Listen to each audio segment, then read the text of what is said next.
उत्तराखंड के मुख्यमंत्री पुष्कर सिंह धामी इस वक्त लोगों को संबोधित कर रहे हैं। क्या कुछ कहने सुनाते हैं आपको। अपने व्यक्तिगत स्वार्थ से उठकर समाज के समग्र हित के लिए काम करता है तो असली वृद्धि और स्थायी विकास संभव हो पाता है।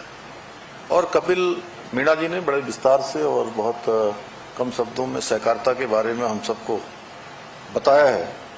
आधुनिक युग में जहां प्रतिस्पर्धा की गति बहुत बढ़ चुकी है, हर क्षेत्र में आज प्रतिस्पर्धा है, हर कोई क्षेत्र इससे अछूता नहीं है, तो ऐसे समय में सहकारिता का महत्व और भी अधिक बढ़ जाता है। इसी उद्देश्य से संयुक्त राष्ट्र संघ ने वर्ष 2025 को अंतर्राष्ट्रीय सहकारिता वर्ष घोषित किया है ताकि वैश्विक सहयोग से इसको बढ़ावा देकर सतत विकास के लक्ष्यों को प्राप्त किया जा सके।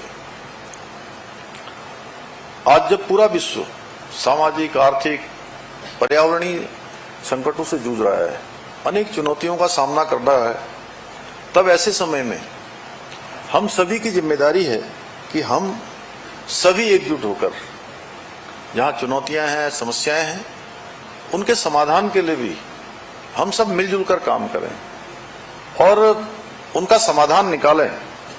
आदरणीय प्रधानमंत्री श्री नरेंद्र मोदी जी के नेतृत्व में वर्ष 2024 में भारत ने वैश्विक सहकारी सम्मेलन का सफल आयोजन किया।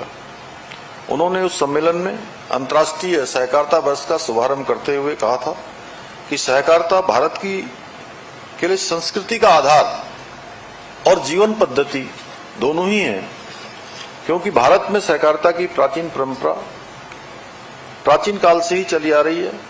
हमारे शास्त्रों में कहा गया है, संगच्छध्वम संबद्धम संभो मनासी जानताम देवो भागम यथा पूर्वे सज्जानाना उपासते। यानी कि अर्थात हम सभी एक साथ चलें, एक साथ बोलें, हमारे मन एक हों। प्राचीन समय में देवताओं का ऐसा आचरण रहा, इसी कारण वो पूजे जाते रहे, हमेशा वंदनीय है।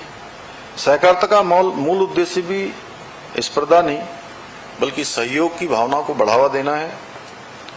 ये किसी पर उपकार करने का माध्यम नहीं है, बल्कि एक दूसरे को स्वावलंबी और सशक्त बनाने का, मजबूत बनाने का मार्ग है। इसीलिए इसे सहकार से समृद्धि के स्वप्न को साकार करने के लिए आदरणीय प्रधानमंत्री जी ने ऐतिहासिक कदम उठाते हुए देश में एक अलग सहकारिता मंत्रालय का गठन करने का निर्णय लिया।